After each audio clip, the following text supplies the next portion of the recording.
This is Maggie Rose, and this is the New Concord Hour, and we are with you today on May the 5th, 2016, and was having a few technological problems here. I'm at the county library right now, and we're trying to get on Kyle as a guest on the show so we can bring him up on Skype.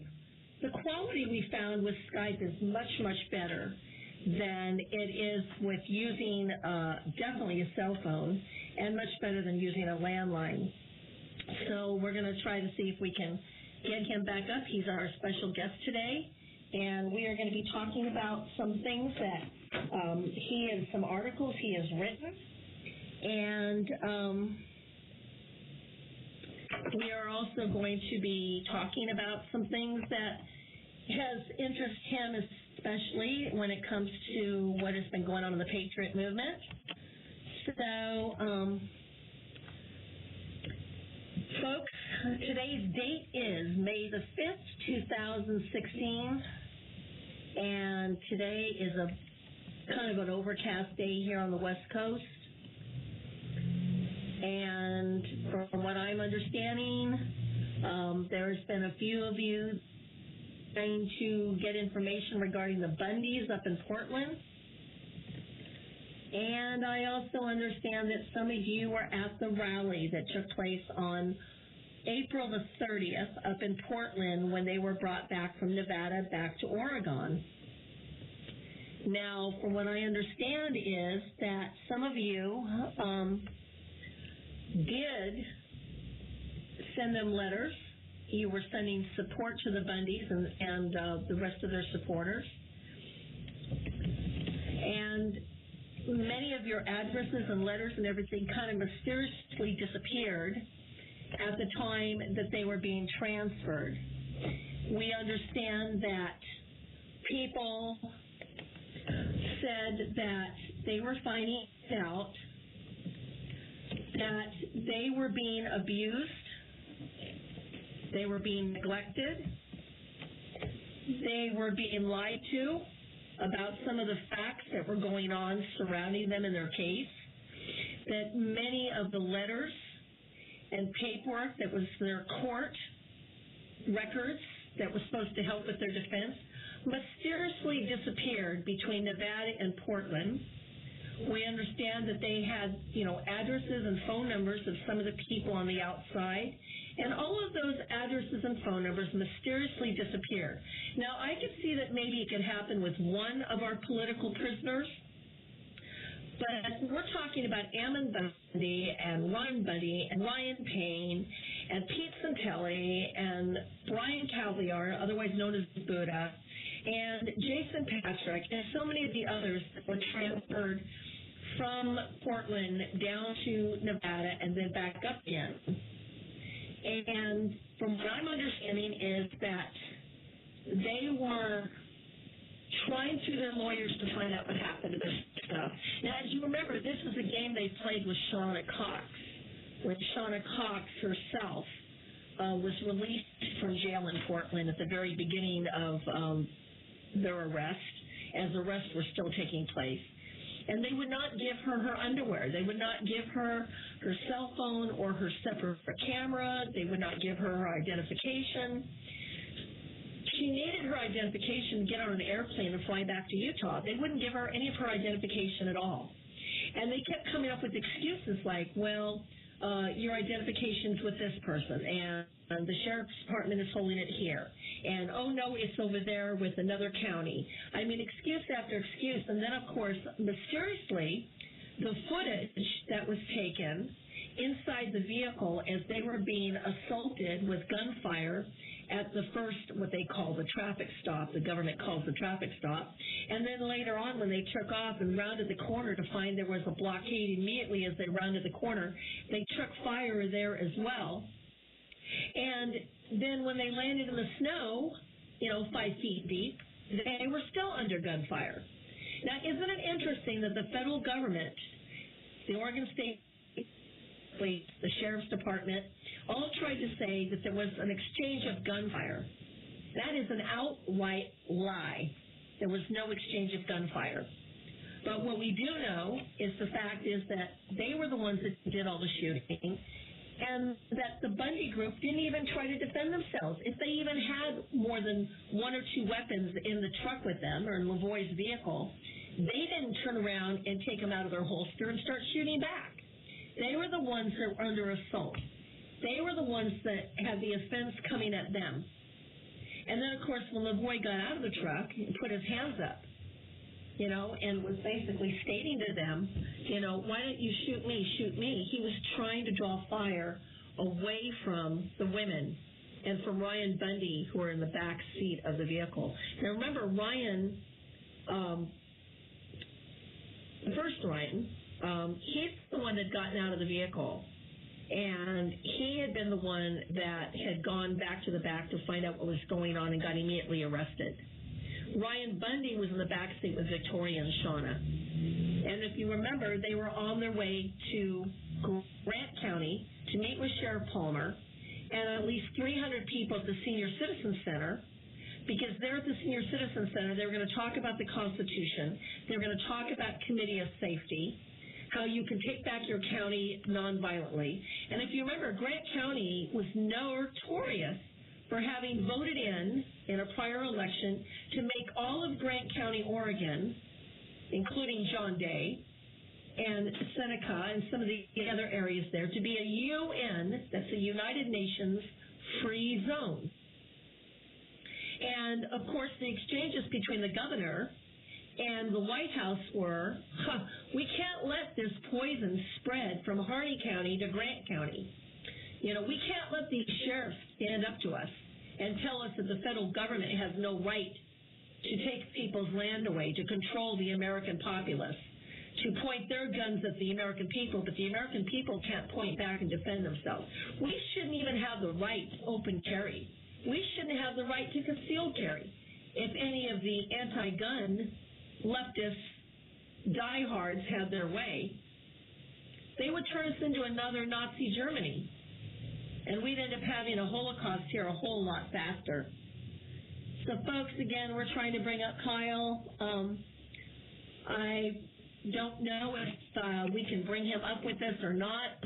I am trying really hard to see if we can get him up, because he has some really good information for us that I wanted us to bring to the table. And I was hoping that he might be able to share some of his articles that he's written regarding... Hello, Kyle, are you there? Yes, I'm here. Hi, Kyle. Thank you for joining the New Concord Hour here on the Microfair Community Broadcasting Network. I was just sharing with people that you have written some really wonderful articles over the last few years, and I was wondering if you could share what your website is, and if you could also let's talk about some of the topics we've been talking about that are near and dear to your heart, if you can do that. Now, do you want us to refer to you as Kyle, right?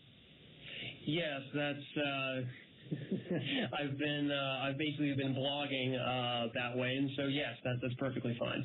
Okay, so would you please give your website and share with some of the people out there in the listening audience what you've been doing, how you got started. You can state what part of the country you're in. State, I'll leave that up to you. And also, now you are known to be a very proud libertarian, right? Yes, of the anti-political variety. I don't vote or anything like that, so yes. Okay.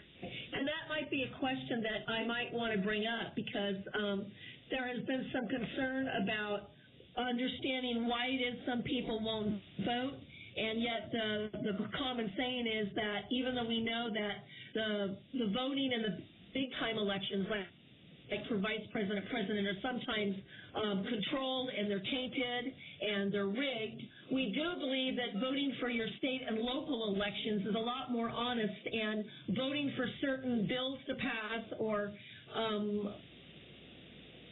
bond issues in your county or state are very important. So maybe we could talk a little bit about why you won't vote in anything, in any part of your local, state, or federal election, and then kind of talk about why you got into what you got into, and what it is you think we need to do to take back our country if you do not believe in voting.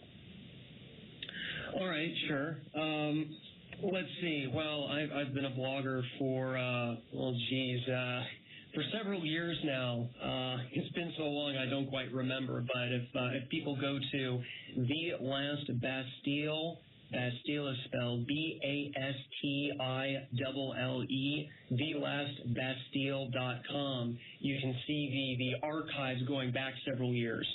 So, anyone can pretty much look at the fact that I write about a variety of topics ranging from law to economics and, use of force issues and combating guerrilla warfare from time to time and so forth. So I'm a very big proponent of self-defense and topics associated with use of force. I guess you could say that in a lot of ways I was really concerned about the 2008 banker bailouts because I really saw it as a way of the events in Atlas Shrugged, Ayn Rand's magnum opus of a novel, very long novel for those who have read it or know about it. And I had feared at the time that, we're pretty much in it, or at least something close to that. And, I've always been a big supporter of the alternative media for years, just more as a listener, as a reader, basically part of the audience, or as a colleague of mine puts it, I was one of the lurkers. But then when the bailouts happened, I decided I had to do more, and so I entered into the alternative media to provide content that I hope would be beneficial to others. Okay. And then, now you did go to college. Did you get a degree or a... Let's see. I graduated with my virtually useless bachelor's in political science. So this is, I really do understand the establishment as it stands. I've had long private conversations with several of my poli-sci. It's very interesting. They opened up to me. Some things I will talk about publicly, other things I won't. But suffice it to say, even many of them know that the system is, to use a political science term, it's an illiberal democracy, meaning that you'll have the facade of elections and whatnot as far as this silly majority rule type of thing you see with democracies or republics. But quite frankly, it's a lie, and there is voter fraud and so forth. Okay, and so now is that what some of your political professors also stated they were aware of that, right? Oh, but they won't actually come out and say it like that, though, because remember, they have to protect their positions. Some of them are even tenured. So if you actually understand the vested special interest, even if them, they will never say that in a classroom or anything like that. But, private conversations during office hours, especially with someone such as myself, where I was just kind of asking question after question after question, even going outside the bounds of the course material, they were like, look, you pretty much kind of sat me down and said, hey, look, kid, here's how it is. Okay. And what was it that some of your professors were willing to say, if anything, behind closed doors? Because I know I had some professors that were willing to open up to me their concerns that were happening in this country, but because they were concerned about some of the even card-carrying communists that were at the college and the university level, including the junior colleges, they would literally shut the classroom door after the class was over, and those of us that wanted to stay behind and talk with our professors were able to do so without prying ears, hearing what we were saying, and then running to the administration with it. Well, what I'll say for now, just in the interest of time, is one professor told me very explicitly and at length, do not go to law school. Don't do it, go into debt, there's no job opportunities. And this was like over 5 years ago I was told this. He told you not to go to law school. What was his reason? Again, for interest of time, all I will say for now is that mainly it was because there's no real job opportunities for law to go and take the bar and become licensed attorneys. And, of course, there's all the student debt associated that one incurs when you graduate from really any of these law schools. Those were his reasons that he gave, and obviously for the sake of his privacy, I won't reveal who he was. Oh, of course not. There were more reasons than that, but just for purposes of time, that's what I'll say for now. Okay. We have people in the chat room right now. We have one Surf who went to high school with me back in the 70s. We have Aerospacemen, we have Bonnie, we have Florida Vet, we have Hugh 3, James Kim, Joe McNeil, Not Dead Yet, and Theocrat, as well as Valerie, are all currently right now in the chat room, and if they have any questions, I will present those questions for you, also in the interest of time, rather than having people call into the show. So would you kind of like to get started with a little bit of what you wanted to talk about today? We were talking about a couple of topics yesterday that you felt might be interesting to the listening audience. Yeah, of course. There was an article I wrote, I think it's been, 3-4 years ago? So it's been out for a while, but it is entitled Early American Heroines, Terrence, Wright, and Batherick.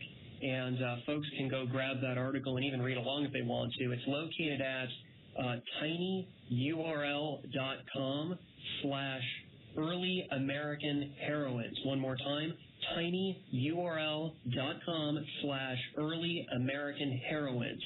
And that short link will actually take you to the page. But yeah, apparently in this one history book that I actually wrote, one other thing, Maggie, I should say, I actually do write book reports on a variety of, if you go to a lot of those alternative media websites of various flavors, whether they tend to be more patriotic or conspiratorial or even quite libertarian to the point of no government even. A lot of different alternative media websites will have their recommended list of books. And so what I've done for years is I kind of pick and choose at least what books I can get a hold of. I read them from cover to cover, and then I write, basically book reports and basically tell people what some of the content was and whether I think it's worth it to them, especially if they care about freedom and liberty in any way. And one of those books was David Fisher's Paul Revere's Ride, which was all about the events of what is now referred to as Patriots Day, April 19th, 1775, Battles of Lexington and Concord. And after I wrote that book report, I was so impressed with the descriptions of some of the women that were who were very much active during those events that I wrote a separate, more follow-up article that was about the early American heroines. So essentially, there were these three women, and I think it's probably best to start with Sarah Terrence. Now, this is interesting. For those people who remember, there was a series of earlier, I don't want to say skirmishes because I don't think anybody was shot, but there was warnings and so forth. And one of them was the the Salem alarm. And there is this quote right from the book I like to read just to give everybody kind of an idea for why Sarah Terrence is awesome and whatnot, is that, according to just this excerpt from the book, quote, "Go home and tell your master he sent you on a fool's errand and has broken the peace of our Sabbath. Do you think we were born in the woods to be frightened by owls?" That was Sarah Terrence. Oh, my goodness. That was really profound. Now, did she spell her last name Tarrant? Correct. Okay. And from what I'm understanding, now you know the name of the show here is called The New Concord Hour. I had the Concord Hour back in the 90s, and I did not name it because I started doing radio from Concord, California. It was because I am a history buff. I did get my 4-year degree majoring in history, minoring in English, but also because I am a Revolutionary War buff, and my great-great-grandfather, Sir Vachel Hinton, fought as a private in the Virginia militia, Redstone there, and the Battle of Concord and Lexington was a very, very important battle in my book. And you wrote here at the beginning of your blog, and I'm going to say, quote, "Contemporary feminists would do well to study the heroic activities of these individuals who participated in the battles of Lexington and Concord." So now, would you consider that Sarah Tarrant was your number one lady as far as that battle? As awesome as Sarah Terrence was, there's actually one other, and I was going to get to that in a moment, but because the other woman, which I'll get to, she was actually the head of her own militia unit, and when I get to that, you'll kind of understand why. But yeah, Sarah Terrence is wonderful in her own regard because she was really kind of exemplifying the fearlessness against the police at that time. Oh, wait, did I say police? I meant redcoats. Or maybe it was the police. Wait, were the redcoats police? Oh, wait, redcoats. Wait a minute. Hold on a second. I guess you could call them blue coats today. Oh, wait, you can't say anything against law enforcement. But wait, aren't they like redcoats? Or maybe they're blue coats. You see where I'm going? Yes.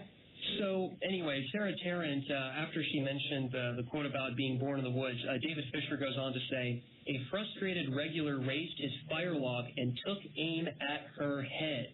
She replied defiantly, quote, fire if you have the courage, but I doubt it. So that was Sarah Tarrant. Wow. Yeah. Now, of course, can you imagine anyone today of any sex really kind of saying that to a police officer who lowers his pistol at their head?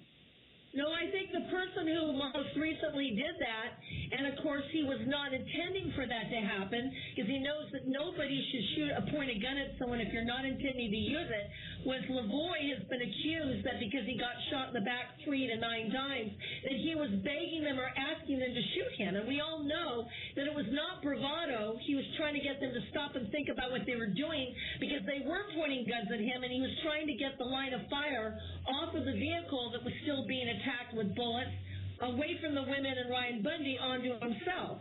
So, you're right. The redcoats would have been our past, what we would consider police officers.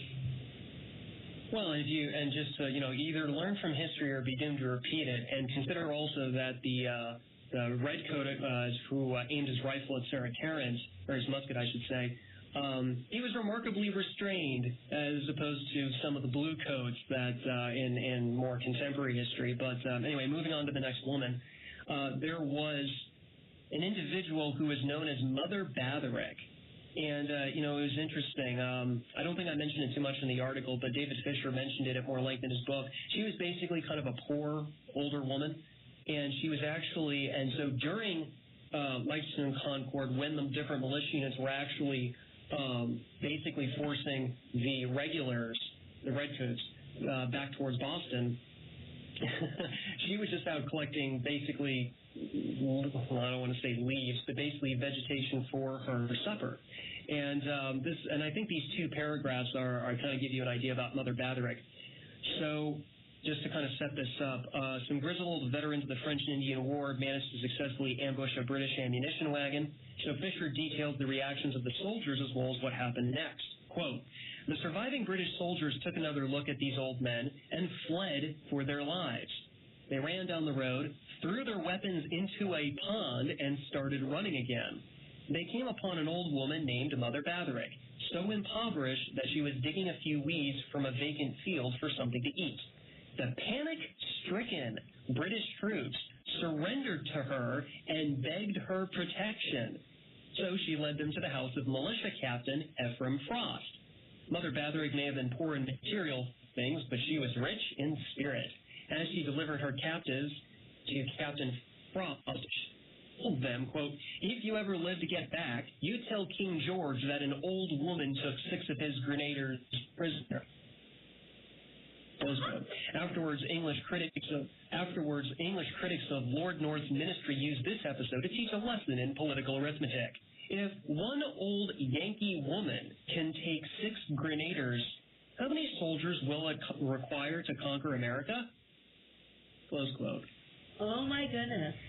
Yeah. So again, that's what happened back then. But yeah, I guess in some ways it would probably be nice if the blue coats were to do something like that, but that's probably not going to happen anytime soon unless something drastic changes. But anyway, back then, that's what the redcoats did. They just they surrendered, which to an old woman, which is funny. And then she took advantage of the opportunity, of course. Of course. I would too if I was her. So the third woman, and this one's my personal favorite of the 3, although I do like all 3 of them. There was a woman who formed her own militia company. And Fisher goes on to describe how it was formed. Now, just to give a little bit of background, I don't think I mentioned this in the article too much, but this would be like the evening right before. So this was, okay, just to provide a little bit of context, this would be when Paul Revere was trying to actually go back and forth between the actual, maybe this leads into our next topic a little bit, but between the different committees of safety, actually that evening trying to get messages and actually intelligence across. Oh, by the way, as a side note, Paul Revere had his own intelligence network, by the way, for him to be, not just him, but others that he worked with to be couriers between the different committees of safety. Just a little bit of a side note. So anyway, when Paul Revere and the different committees of safety, whether it's Pepperell or Roxbury or the other ones, other different committees in the area were trying to basically figure out, what the hell is happening, and trying to figure out like where General Gage's troops are going.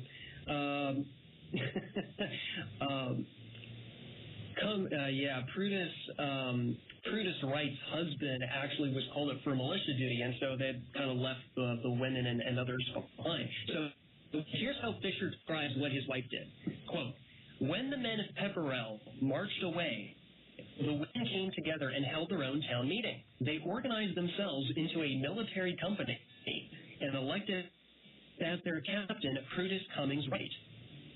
She appointed Mrs. Job Shattuck as her lieutenant and organized the women into a company called Mrs. David Wright's Guard.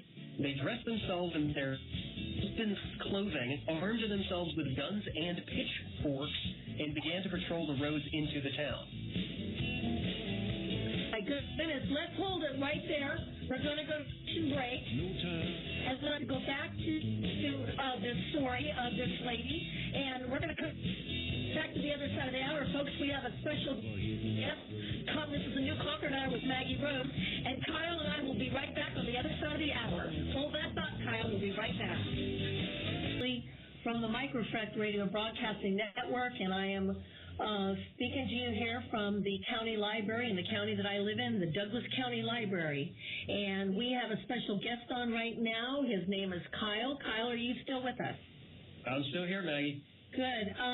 Before we get back to the topic of what we were discussing, this third lady during the Revolutionary War, we did have two questions. I'd like you to see if you could take one of them after we finished discussing about this wonderful lady, and that question came from Not Yet Debt, and he was asking, what about the unsung and the unknown American heroines, other women besides these three? Did you bring that up in your article, or do you have other topics that we can go to research about other women besides these three that helped with the Revolutionary War?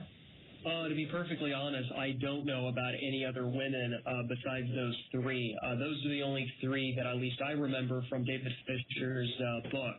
So I'm sorry I can't be more helpful on that. Maybe there were others. I would assume perhaps there were. I do know there were other men, other combatants like Samuel Whitmore, the eldest combatant of the Revolutionary War, the same guy who was stabbed multiple times. There were other individuals, but as far as like women specifically, I just only know about Tarrant, Wright, and Batherick. Okay, and then there was another question, I just found it. This also came from Not Dead Yet, and his question was, does Kyle only cover early American heroines or all American heroines? Well, the specific article I'm mentioning here for right now is specifically the early American heroines, and I don't think you can get any earlier unless you're going to get into, everybody being, a subject of the British Crown, right, being colonists and only colonists.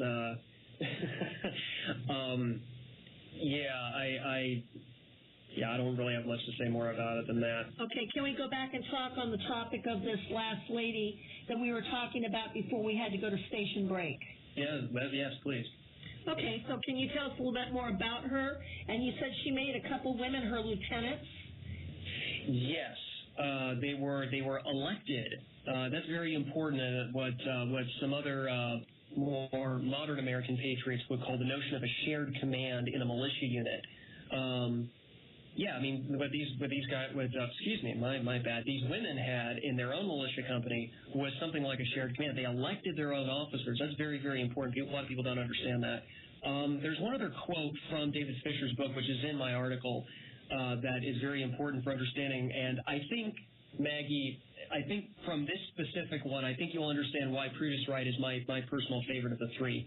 Quote, These women of Pepperell kept patrolling after dark. They were guarding a bridge that night when a rider suddenly approached. The women stopped him at gunpoint and forced him to dismount.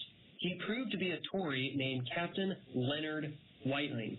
They searched him, found incriminating papers, marched him under guard to Solomon Rogers Tavern in the town center, and kept him a prisoner that night. The next morning, he was sent to Groton, and his papers were dispatched to the Committee of Safety for study. The Pepperell Town meeting later reimbursed Mrs. Wright and the women of her company for their service. With a hint of condescension, the men voted that Leonard Whiting's guard, so-called, be paid £7, 17 shillings and 6 pence by order of the treasurer. But on the night of April 19th, there was in Captain Leonard Whiting when Prue Wright stopped him at gunpoint and threatened to kill him if he did not obey. Close quote. My goodness. Now, what is the name of this author, his first and last name again? And again, the name of his book? Sure. This is David Fisher's Paul Revere's Ride. That was that's where I'm getting these quotes from was that. And again, like I said before the break, I wrote a book report on his book that was more thorough in terms of covering more of the book at large, what Paul Revere was doing. By the way, Paul Revere, just as a little bit of a side note, Paul Revere was actually interrogated by the side of the road, kind of like a traffic stop in a sense, by the redcoats, and they actually let him go because he was he knew how to handle himself at a traffic stop. Oh wait, I'm sorry, I mean at the side of the road. Oh wait, does this sound familiar to anybody? Yeah, it really does. You know, back years ago in the 60s, when I was in middle school, one of the people that was the head of the school I went to had me memorize the entire Paul Revere's Ride, and it's a few pages long. There's only a portion of it I remember, and it's interesting because one of my children happened to be born on the 18th of April. But of course in the 1970s. But I remember the portion of the only part of the entire poem, which is very lengthy, that I remember. I think it went something like this, Kyle. On the 18th of April in 75, hardly a man is now alive who remembers that day and year. And he said to his friends, if the British march by land or sea in the town tonight, hang a lantern aloft from the belfry arch of the North Church Tower as a signal light. One it by land and two it by sea, and I on the opposite shore will be. Isn't that something how it went? That sounds pretty good, I'll admit. Well, it's 3 pages long, and I'm trying.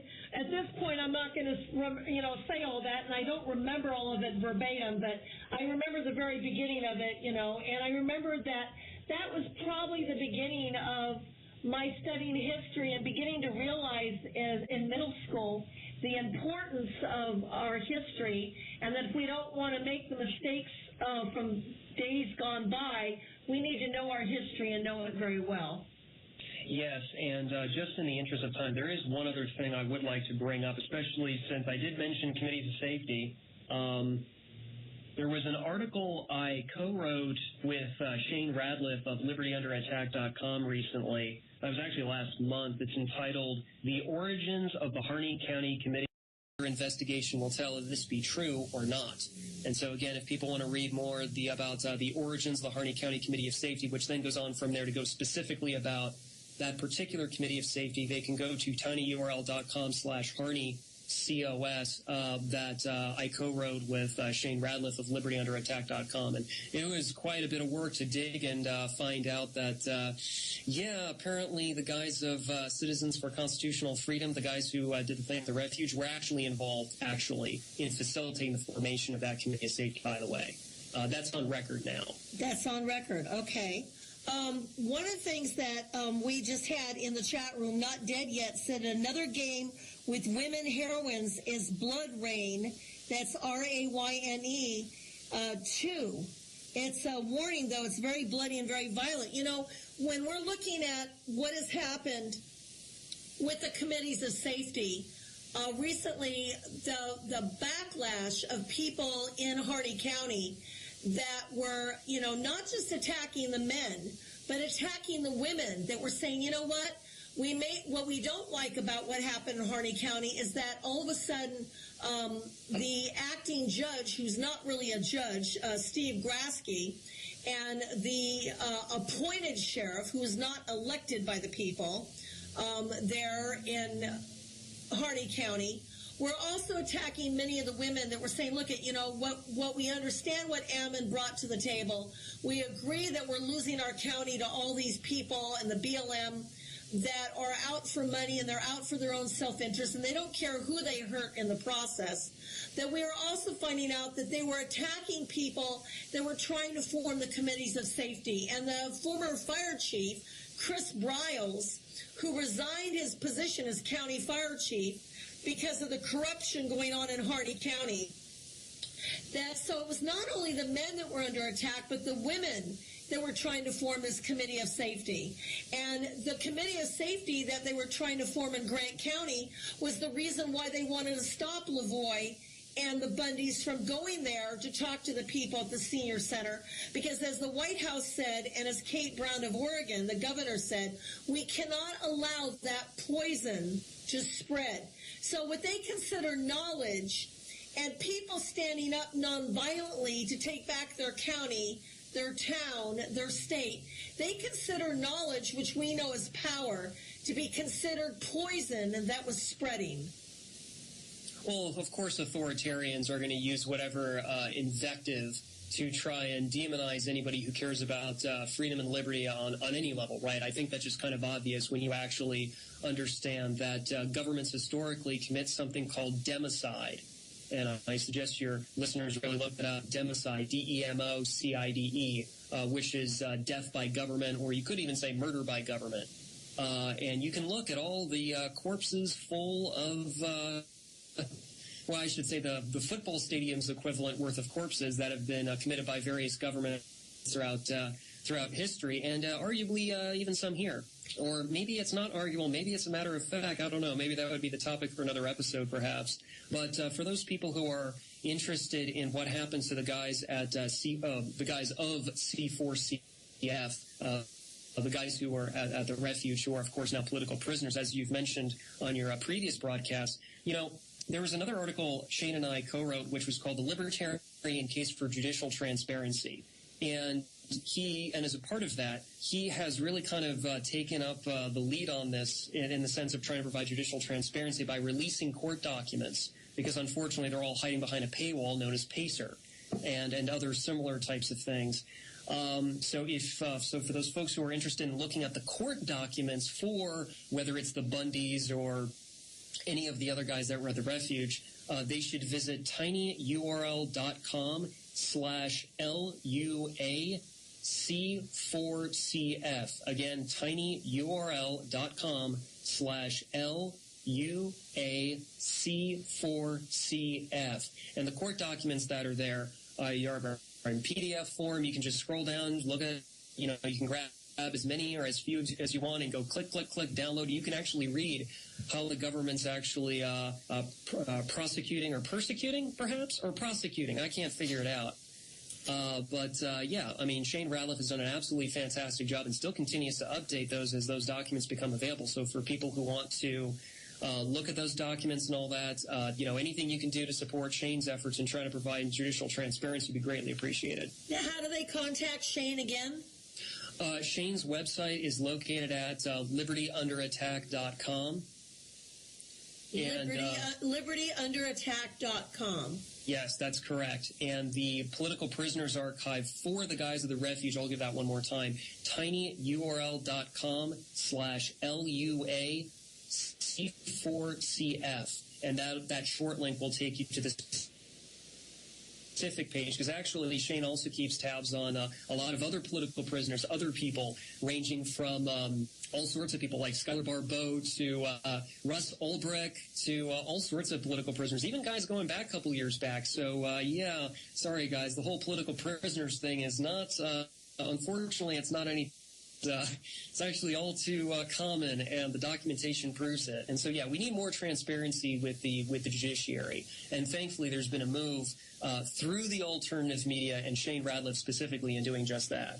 Well, you know what? That's really interesting. You should be talking about the transparency like that. In the last 5 minutes of the show, what I would like to bring up is that I spoke to Carol Bundy less than an hour ago. In fact, I was making a mad rush. I had to go up to Eugene to help one of my family members do some moving and then rush all the way back down. It's an hour-and-a-half drive to pick up another family member to get him into to Douglas County to take care of some business he had to take care of, and then rush over to the Douglas County Library to try to do the show here. And I had just minutes to spare because I was having troubles bringing this up online at the Douglas County Library, where I am right now.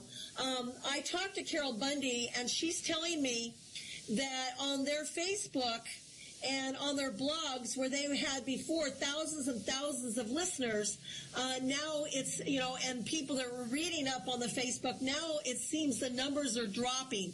So it's sort of like people are getting bored with it. They're getting tired. They're going back to their lives as usual. They're not willing to take a stand any longer. And it's kind of like, they're like, okay, we screamed and yelled and we said what we had to say, and now we're just going to go back to status quo. And she said that was the very thing that the political prisoners were afraid would happen, is that people have now gotten bored and they've gotten tired, and they know that nothing's going to happen for at least a year to 2 years, and our political prisoners are going to sit there and rot in jail, who are not having their due process. They're not being allowed out on bail. And in fact, according to her, Ryan Bundy is the only one who's now been put back in solitary confinement, all because he somehow had an extra bath towel in his jail cell. So because he had an extra bath towel in his jail cell there in Portland, they put him in solitary. Now, what would you say to something like that? What can we do to get the American people, the patriots, to get behind, away from their computers and not being what I call computer patriots, and actually stepping forward and becoming more active? Wow, actually there was something, I wish we had more time, but there was something that actually Shane and I put together called the Freedom Umbrella of Direct Action. Which you can also get off from his website, libertyunderattack.com, which lists all the methods of direct action you can use to increase the level of freedom in your own life. And basically that's the closest thing we've come to an answer, is really, look, guys, there needs to be a market selection of libertarian resistance to the state, meaning government, Leviathan, as it is today. And there's a lot of different things people are doing. Some people are living off-grid. Other people are doing all sorts of things. I mean, hell, there's the whole 3D printing of firearms, right? That's what Cody Wilson was doing for a while there. Some people decide to use Bitcoin. I don't think there's any one right solution necessarily. I think there is really just a variety of options. And the question, I think, is not what is the solution. I think the better question to ask is what are the options available to us that we can use to secure our liberty. And you know what? I think for those people who believe in limited government, I think the best thing they can do is set up their own committees of safety. And there's a lot of documentation on it. There's also another website, committee.org, that they can visit and learn more about it. There's even an FAQ section on committee.org where people can learn if they have any concerns about how to go about setting one up and kind of more ironing out the nuance and minutia and so forth. But something you said a moment ago about the political prisoners I want to address briefly if I can. This has happened before. So William Wolf, Kevin Massey, hell, the latest political prisoner right before January happened up in Oregon, the latest one was actually Skylar Barbeau, and he's been forgotten already. And he was hardly even jailed for any length of time. And then, of course, if you want to go years back, some people are going to hate me for bringing this up, but Charles Dyer, July 4 Patriot, was the poster boy for the Patriot movement. What was it, 5 years ago, something like that? Yes. And he's been long forgotten. Oh, yes, I agree. So it's like pick a I don't mean to sound cavalier about this, but it's like pick a political prisoner out of a hat. Pick anyone.